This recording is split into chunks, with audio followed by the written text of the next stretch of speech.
So, is masturbation a sin? Now, the Bible doesn't directly say that it is. However, the Bible doesn't need to explicitly address every individual act for us to determine whether something is acceptable to God or not. There can absolutely be enough biblical data and principles surrounding specific subjects for us to examine the issue carefully and draw a reasonable, scripturally grounded conclusion. Here are 5 questions you can ask yourself to see whether masturbation is acceptable to God, whether masturbation is a sin or not. Question number 1, masturbation and lust. Can we really separate the two? Jesus condemns looking at someone with lustful intent, Matthew chapter 5, verse 27 to 28.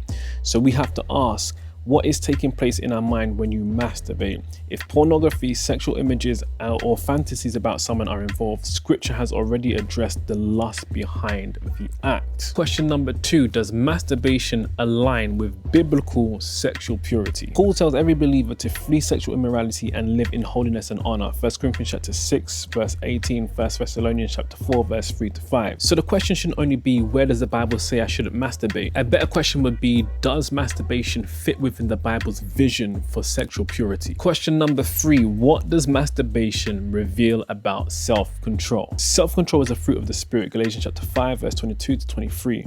And Paul says, I will not be mastered by anything, 1 Corinthians chapter 6, verse 12. When it comes to masturbation, can you genuinely stop? If something has become compulsive and you feel controlled by it, you are already in some type of spiritual danger. Question number 4, can you glorify God in your body whilst doing it? 1 Corinthians chapter 6 verses 19 and 20 says that your body belongs to God and therefore you should glorify God with your body. This gives us a much deeper question than, is there a verse that says that masturbation is wrong? Instead, we should ask, can I genuinely say that I'm glorifying God with my body whilst I'm doing this? Question number 5, can you do it with a clear conscience before God? Romans chapter 14 verse 23 gives us the principle that whatever is not from faith is sin. So if you're constantly having to silence your conscience, justify the behavior, or convince yourself that this is okay, then this is something that you seriously need to look into. So in conclusion, even though the Bible doesn't specifically say